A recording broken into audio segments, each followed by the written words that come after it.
Bonjour à toutes et tous, ici Fanny Vilque pour Tant d'élégance. Aujourd'hui, on est du côté de Saint-Paul, à Paris, dans une fabuleuse boutique qui s'appelle le Cygne Rose. Je vous conseille vraiment d'aller la voir.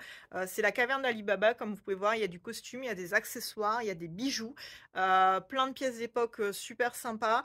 Je remercie d'ailleurs par la présente Thibaut et puis Nadine qui me font l'amitié en fait de m'accueillir pour cette série d'autopsies. Donc vous vous rappelez, ce sont ces vidéos où on va étudier des pièces de costume. Et en fait, Nadine m'a fait une petite sélection de pièces qu'elle trouvait assez intéressantes. Donc on va découvrir ça ensemble. Ça va faire l'occasion de faire une série de vidéos. Et puis j'espère que vous apprécierez ce format. Et puis définitivement un grand merci au Cygne Rose qui nous accueille aujourd'hui. On va commencer par ce magnifique ensemble vers 1860. Donc là, il est sur un mannequin, il n'a pas les structures, donc ce qui fait qu'on ne se rend pas bien compte forcément de la forme générale de la robe. Mais quoi qu'il en soit, elle est complètement asymétrique, donc on n'est pas sur de la crinoline, parce que vu l'ampleur de la jupe, on est clairement sur la période des crinolines, donc le milieu du 19e siècle. Mais là, l'ampleur est plutôt sur l'arrière. Et par rapport à la coupe, c'était fait pour être porté sur une crinoline elliptique. Donc les crinolines elliptiques sont les fameuses crinolines qui sont beaucoup plus larges sur l'arrière que sur le devant. Donc on est vraiment sur une mode typique des années 1861-62. Et rien ne nous dit d'ailleurs que la robe, l'ensemble, n'a pas été portée un peu plus tardivement. Il est très très intéressant pour pas mal de raisons. Alors déjà, si on fait un point sur le corsage. Comme vous pouvez voir, ce corsage est très amusant par rapport à ces manches qui ont été en fait rapportées, donc qui ont été rajoutées. Donc comme je vous disais tout à l'heure, on a vraiment un corsage de bal assez classique et donc ont été rajoutées ces petites chemises, enfin ces petits bras de chemise dans une toile, un coton très très léger, donc avec un peu de garniture de dentelle, donc qui ont été rapportés, qui ont permis de transformer la robe en robe vraisemblablement de dîner ou d'après-midi. Donc ça, on ne sait pas exactement quelle est l'utilisation, mais c'est un petit détail qui est, je trouve, est plutôt amusant. On a aussi, comme vous pouvez voir, des décorations un peu passe-poilées et justement ce passe-poil au niveau de l'encolure permet de mettre le fil qui va permettre d'ajuster, l'encolure. Donc c'est-à-dire que pour éviter que la robe baille, vous voyez, il y a tout un système de petits rubans sur lesquels on va pouvoir tirer pour, froncer légèrement l'encolure et éviter que ça ne baille si jamais la dame se penche ou ce genre de choses et donc ça va se fixer par un petit nœud. Au niveau de la coupe sur le devant, ce qui est assez typique, c'est qu'on a vraiment 2 découpes princesses et ça, c'est vraiment très typique des années 1860. On a des fermetures boutons, là encore, c'est assez typique de la mode de ces années-là. On a une taille assez haute, là encore, très typique des années 1860. Vous voyez que sur cette robe, tout crie vraiment, les années 1860. Alors j'aurais tendance à vraiment à vous dire 62, 63, 64. On doit être vraiment sur ces périodes-là. Là, le petit corsage, comme vous pouvez voir, a des basques, ce qui permet on va aller voir derrière d'ailleurs, donc il a tout un système de basques en fait qui vont aller s'étaler sur la crinoline. Donc vous voyez sur l'arrière, on a vraiment là encore une coupe très typique, des années 1862, là toujours. Avec, vous voyez les petits manchons, qui ont vraiment un détail, très, très intéressant. Voilà pour le corsage. La jupe, au premier abord, paraît assez basique dans le sens où en fait elle a très peu de décoration. Elle a, comme vous pouvez voir, une coupe assez classique pour une crinoline. On va la regarder un peu plus en détail tout à l'heure. Mais par contre, ce qui est très très intéressant, c'est qu'elle a un petit système de tirette ici. Et si jamais justement je tire dessus, ce qui va se passer, c'est que ça va me permettre de remonter un des pans de la robe. Donc vous voyez là, je suis en train de tirer et donc il y a le pan arrière qui est complètement en train de se remonter. On va faire un autre essai, je vais prendre un autre ruban pour voir un petit peu. Alors là, je suis encore sur un ruban qui remonte à l'arrière. Je vais essayer de tirer. Voilà, là, vous voyez, je suis en train de tirer et je suis sur un ruban de devant. Et vous voyez que la robe est en train de se froncer en fait sur la petite coulisse, sur la petite tirette, ce qui permet en fait de remonter. On est potentiellement sur vraiment une mode, on va utiliser une couleur contrastante, donc rien ne nous dit que par exemple la robe du dessous, en fait, qui est un autre jupon par exemple, qui soit en noir ou gris anthracite ou bleu, et qui permettent en fait, quand on utilise ce système des petites tirettes, que la robe remonte en fait sur des coulisses et de montrer justement le jupon qui sera de couleur contrastant. Donc c'est pour ça, c'est vraiment ce système-là qui est très intéressant et vous voyez que ces petites tirettes, elle en a, 2, donc une à droite et une à gauche. On les verra un peu mieux quand, je vais démonter la robe et qu'on pourra, l'aplatir, sur le comptoir pour, justement, voir les détails de conception de cet ensemble-là. Et d'ailleurs, on y va tout de suite. Je vais la retirer du mannequin, comme ça justement vous allez pouvoir voir, tous les détails de construction de la pièce. Ici, comme vous pouvez voir, j'ai pu retirer le corsage et le mettre à plat. Comme ça, vous avez vraiment une vue d'ensemble du corsage en lui-même. Ce qui est assez intéressant dessus, donc comme je vous disais, vous avez vraiment les deux coupes princesse ici qui permettent d'avoir quelque chose de très très ajusté. Donc ça, c'est vraiment typique en termes de couture de ce qui va se porter vers le milieu du 19e, avec une taille très très fine, une poitrine assez importante et puis alors des hanches complètement amplifiées par la crinoline. Donc on retrouve ce système donc de petits boutons. Donc là, il en manque 3 sur le corsage, mais il n'empêche que ça nous donne quand même une bonne vision de la façon dont c'était monté à l'époque. Ici, vous avez donc les petits mancherons. Donc les mancherons sont les petites manches en fait de la robe de bal sur laquelle, donc comme je vous disais, ont été appliquées donc ces manches en voile de coton avec cette magnifique décoration de dentelle. Alors, je pense que ça doit être de la dentelle irlandaise. Ici, on voit bien, donc à l'arrière des manchettes, enfin des mancherons, on voit en fait qu'il y a des fronces qui permettent de donner un petit peu de volume et d'éviter que la manchette ne soit pas trop proche du corps. Ensuite, on arrive sur l'arrière du corsage qui est très très intéressant. Il a vraiment une construction et un patron très milieu du 19e ou la décennie d'après, donc avec vraiment le dos en 3 parties. Donc ici avec des arrondis très très prononcés. On voit que la ligne de taille est ici. On voit aussi donc ces décorations un peu passepoilées, donc ici qu'on trouve le long des emmanchures et puis le long du décolleté. Donc si vous vous rappelez, on l'a vu tout à l'heure, ici à l'intérieur il y a une fronce en fait, c'est-à-dire qu'il y a un ruban qui passe qui permet d'ajuster le décolleté pour éviter que ça ne baille. Ensuite, donc, on voit ici toute une série de petites piqûres droites qui permettent en fait de maintenir la couture et de rabattre la couture. Donc, ce qui permet de s'assurer que la doublure ne bouge pas par rapport au corsage. Ensuite, il a des basques, très clairement. Donc, la taille est ici et normalement, les basques s'étalent sur la crinoline, ce qui est fort joli. Et donc là, justement, on a le détail de ces basques. Donc, vous voyez qu'en fait, les basques s'ouvrent au milieu. Et donc ici, voilà, on a ces petites basques, mais vous allez voir, quand je vais retourner, on vous aurez une vue un peu plus détaillée de ces dernières. Et si on regarde maintenant l'autre partie, on retrouve de toute façon exactement la même construction que l'autre côté, si ce n'est qu'ici, vous avez des boutonnières. Donc on va maintenant retourner le corsage pour voir comment il est fait à l'intérieur. À l'intérieur, c'est exactement la même coupe. Donc vous retrouvez ici un parement donc, qui permet d'éviter qu'on voit du blanc sous la robe parce que la robe est de couleur claire. Donc en fait la parmenture donc ici va justement permettre de cacher ce blanc de la couture, enfin de l'intérieur pardon. Ici vous avez donc des baleines et on va les compter 1, 2, 3, 4, 5, 6, 7, 8 baleines.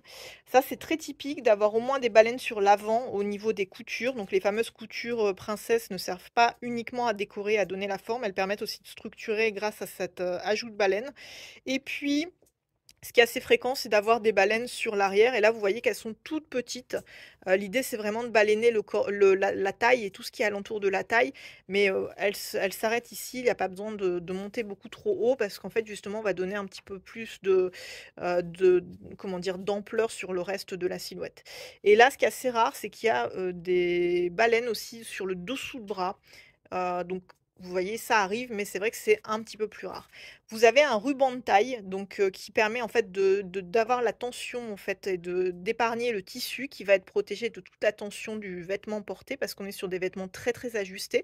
Donc cette ceinture de taille va tout simplement être faite avec une bande de toile sur laquelle on a accroché et j'ai un truc qui va prendre toute la tension qui est liée au fait que la robe, enfin le corsage est très très ajusté. Et donc c'est pour ça que ça, c'est toujours très très important sur les robes de cette époque-là de mettre une ceinture de taille. Ici, on a le tissu donc a été coupé et comme vous pouvez voir et ça c'est vraiment assez typique de la couture 19e, donc on a tout simplement ouvert, donc ce qui veut dire que la doublure et la partie extérieure ont d'abord été, surfilées en fait ensemble et ensuite on a assemblé les pièces, ensemble. C'est très différent de la couture du 20e siècle et du 21e, n'en parlons même pas. Parce que vous voyez que là, la doublure, elle a vraiment comme rôle, un rôle d'hygiène, de propreté, donc avec ce coton qui va prendre la transpiration et aussi, de maintien un petit peu du tissu. Et donc on n'est pas du tout sur, ce système de doublure qui est là pour faire joli. De toute façon, au 19e, on est encore sur une époque où, à partir du moment où ce sont des pièces qu'on ne va pas retirer, ça n'a pas à être forcément joli à l'intérieur. Donc c'est pour ça que les doublures sont très différentes des doublures modernes. Et là, on le voit bien par le fait que la doublure est tout simplement ouverte. Enfin, les pièces sont assemblées, la couture est ouverte et par-dessus, on a simplement rajouté une coulisse avec une baleine à l'intérieur. Donc la coulisse, là encore, elle est faite dans un ruban de coton, fort sympathique. Donc voilà pour l'intérieur du corsage. Alors, passons maintenant à la jupe, et pour le coup, ce qui est assez typique, alors je ne l'ai pas étalée parce que de toute façon elle est immense, donc vous alliez pas voir grand chose si jamais je le faisais. Je l'ai plutôt au contraire, mise sur un espace assez réduit pour voir les choses les plus intéressantes dessus. Alors déjà, première chose, c'est qu'on a toute une rangée de petits points de couture sur tout le bas du jupon. Donc vous le voyez sans doute pas parce que ce sont des points minuscules, mais en fait, à une certaine hauteur, je dirais à peu près 30 centimètres au-dessus du niveau du sol, vous avez donc tout le long une petite couture qui correspond en fait à cette bande de coton qui a une bande de propreté qui permet justement, si jamais la jupe est salie, que ce soit uniquement, enfin, que voilà, cette bande de propreté va permettre en fait de prendre un petit peu de la salissure et va aussi permettre que la jupe tombe bien droite, d'avoir un beaucoup plus joli tombé. Donc vous voyez que la jupe n'est pas doublée, si ce n'est justement sur cette fameuse bande un peu de propreté. Alors je l'appelle comme ça, mais je ne sais pas vraiment si c'est son nom. Enfin, ça va être, je vais dire le bas de robe. On va l'appeler le bas de robe. Donc vous voyez ce bas de robe en coton. Et ce qui est assez intéressant, c'est que vu qu'il est un peu décousu, on voit comment c'est fait. Et c'est tout simplement une bande de coton qui est appliquée dessus. Il n'y a pas d'autre chose. Il n'y a pas de... Souvent, enfin, il peut arriver que vous ayez de la toile de jute ou quelque chose comme ça en fait pour rigidifier. Mais là, c'est pas le cas. C'est tout simplement uniquement la bande de coton. Ensuite, autre chose intéressante, c'est toute cette ceinture. Donc ici, vous voyez, la ceinture, c'est tout simplement une bande de coton. La fermeture se fait par un système avec 5 agrafes, donc de chaque côté. Vous avez donc, vous voyez, une patte en fait ici. Donc ces deux agrafes-là vont aller s'accrocher ici. Cette agrafe-ci va aller s'accrocher là. Et les deux dernières agrafes ici vont aller s'accrocher là. Ça permet que la robe soit, enfin que la jupe soit vraiment très bien fixée. Parce qu'il ne faut pas oublier que ça se porte avec une crinoline dans laquelle il y a énormément d'ampleur. Et donc potentiellement le poids de la robe peut être important. Et ce système de fermeture avec les 5 agrafes permet justement d'avoir quelque chose qui ne bougera pas. Par rapport à cette ceinture, vous voyez donc l'assemblage entre la jupe et la ceinture, c'est fait à gros points, tout simplement en spirale. On n'a pas essayé de faire quelque chose de très joli, on a surtout essayé de faire quelque chose qui tient bien. Et c'est le cas parce que c'est quelque chose d'assez rigide. Ici, vous voyez, il y a tout le reste de tissu qui n'a pas été utilisé. On a un système de plis, c'est-à-dire qu'en fait, à l'arrière, vous avez des plis qui se regardent. Donc, vous avez un système ici, vous voyez, j'ai 2 plis. Et en face, vous avez qui se regardent, vous avez un pli. Ensuite, si jamais je bouge un peu plus loin, vous avez là encore un système, différents systèmes de plis sur l'avant. Sur l'avant, ce sont tout simplement 2 plis plats. Et par contre, sur l'arrière, donc on a le système de plis qui se regarde parce que l'idée, c'est de répartir tout le volume de la jupe. Et donc, il y a énormément de volume. En fait, via ces petits plis, enfin ces plis en fait qui vont justement devoir être mis là pour prendre un peu du volume de la jupe. Autre chose très très intéressant, c'est que cette jupe, elle a des poches. Ici, vous avez une toute petite poche qui permet sans doute de mettre une pièce ou quelque chose comme ça. Vu la forme, j'aurais tendance à parler de voilà, petite monnaie ou sans doute quelque chose du style. Ensuite, vous avez une deuxième poche qui est ici, donc qui, elle, pour le coup, contrairement à celle-ci, elle est accessible par l'extérieur. Donc là, vous voyez, j'ai tout simplement la poche elle-même, l'intérieur de la poche. On voit que la propriétaire, d'ailleurs, a mis quelque chose qui a taché.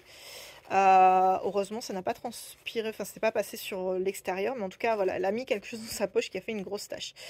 Donc celle-ci est accessible par l'extérieur, parce qu'en fait, si jamais j'ouvre ici, j'accède directement, donc vous voyez, je suis à l'extérieur, j'accède à la poche, alors que celle-ci, elle est accessible que si on glisse le doigt sous la ceinture. Donc là, il n'y a que la possesseuse de la robe qui va pouvoir y avoir accès. Ici, potentiellement, un pickpocket peut y avoir accès, donc c'est pour ça que vraisemblablement, ça va être plutôt pour les petits objets précieux ici. Ensuite, on a vraiment ce système de coulisses et je vais un peu bouger la robe pour vous montrer comment il fonctionne parce que c'est lui qui est très très intéressant. Je peux déjà vous montrer du côté de la ceinture. Vous voyez, vous avez les coulisses qui ressortent vers l'extérieur. Donc, ils sont tout simplement un système de petits fils. Donc ici, vous avez tout simplement donc, ce système de fils avec un bouton pour permettre de finir un peu proprement ces coulisses, ces petites tirettes. Et du coup, je vais étaler un peu, je vais changer la façon dont j'ai disposé la robe pour bien vous montrer comment ça fonctionne. Vous voyez qu'ici, de l'autre côté, vous avez de nouveau ce système de tirettes. Il manque un des boutons. Mais par contre, vous voyez, il y a des petits... Ici, on n'a pas fixé la jupe à la ceinture pour laisser passer ces petites tirettes et pour qu'elles soient accessibles depuis l'extérieur. On va maintenant étudier ce système de tirette très très intéressant. Donc vous voyez qu'en fait au niveau de la taille, vous avez un petit jour qui permet en fait de faire passer ce fil et au bout du fil il y a un petit bouton qui permet d'éviter que le cordon soit perdu et disparaisse à l'intérieur de la robe. Ici vous voyez les cordons, donc il y en a 4 qui se répartissent vraiment de chaque côté de la robe et si jamais je tire, hop, vous voyez que tout en fait est retroussé. Et c'est guidé par un système de petits anneaux ici, vous voyez, donc on a un anneau ici dans lequel le ruban passe, enfin le cordon passe, et en bas vous avez un autre anneau dans lequel justement ce système de coulisses, enfin ce système de cordon pour retrousser va vraiment obtenir cet effet-là qui est très très sympathique. Donc c'est pour ça aussi que la jupe n'est pas décorée en réalité. C'est parce que c'est pas l'intérêt de la robe. L'intérêt de cette robe, c'est ce système de petits cordons à retrousser, ce qui permet sur un jupon contrastant, par exemple un jupon noir ou gris anthracite, de faire quelque chose de très très joli avec un effet de matière et un effet de drapé fort sympathique. Et on note aussi une dernière chose avec cette magnifique faille de soie très épaisse, donc on voit bien que c'est de la faille parce que, alors vous ne voyez pas forcément bien vous de votre côté, mais on voit que le taffetas est vraiment très épais, c'est qu'en fait on n'a pas voulu couper. C'est pour ça que vous avez un triangle ici. Ce triangle, c'est tout simplement du tissu en trop. Et plutôt que de couper comme on ferait aujourd'hui, on a préféré garder la matière, même si ça voudrait dire d'avoir plus de matière au niveau de la taille. Parce que sous le Second Empire, on garde toujours en mémoire que potentiellement, on va récupérer le tissu pour en faire autre chose plus tard. Donc dans ce souci d'économie, on évite un maximum de couper la pièce. Voilà ce qui clôt cette vidéo donc sur cette magnifique robe avec les tirettes et les coulisses. Donc vraiment 1860, je me suis dit que c'était une pièce assez intéressante à vous montrer. Je remercie Thibaut et Nadine donc du Cygne Rose pour m'avoir accueilli et pour vous partager ces merveilles qui sont en vente. Donc cette robe là par exemple est complètement achetable si jamais vous êtes collectionneur et que vous souhaitez la rajouter à votre collection. Par contre je précise une petite chose, elle n'est pas portable. Si jamais vous souhaitiez la porter, eh bien il faut que vous sachiez que vous allez la détruire parce que les vêtements anciens comme ça ne peuvent pas se porter sauf à vraiment les abîmer. Donc c'est pour ça, petit détail à rappeler, si jamais vous vous mettez au costume, ne portez pas s'il vous plaît de pièces d'époque parce que ce serait vraiment dommage en fait de les abîmer, qu'ils soient arrivés jusqu'à nous et puis que vous les détruisiez. Sur ce, on se retrouve dans une prochaine vidéo autopsie, encore dans la boutique parce qu'on a plein de merveilles à partager, donc grâce à la boutique du Cygne Rose, donc qui me permet de vous offrir ce genre de vidéo. Donc on se retrouve dans très très peu de temps pour une prochaine vidéo d'autopsie.